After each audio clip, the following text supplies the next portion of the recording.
महाभारत युद्ध के बाद पांडव वंश लगभग समाप्त हो चुका था।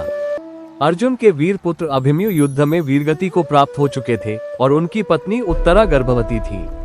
प्रतिशोध में अश्वत्थामा ने एक भयानक अस्त्र छोड़ा जिसका उद्देश्य था गर्भ में पल रहे बच्चे को नष्ट करना, लेकिन उसी क्षण भगवान श्री कृष्ण स्वयं उत्तरा के गर्भ में प्रकट हुए और उस शिशु की रक्षा की।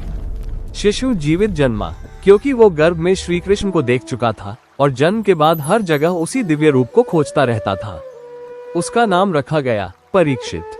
परीक्षित पांडवों के सान्निध्य में बड़े हुए और आगे चलकर हस्तिनापुर के धर्मपरायण राजा बने। उन्होंने न्याय और धर्म के साथ राज्य किया, लेकिन एक दिन भाग्य ने परीक्षा ली। शिकार के दौरान राजा परीक्षित को तीव्र प्यास लगी। वे ऋषि शमीक के आश्रम पहुंचे, पर ऋषि गहन तपस्या में लीन थे और उत्तर नहीं दे सके। क्रोध में आकर राजा ने ऋषि के गले में मरा हुआ सांप डाल दिया।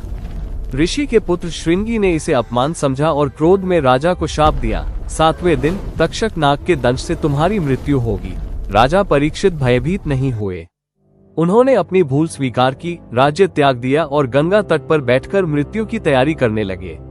वहीं शुकदेव मुनि ने 7 दिनों तक उन्हें श्रीमद् भागवत कथा सुनाई।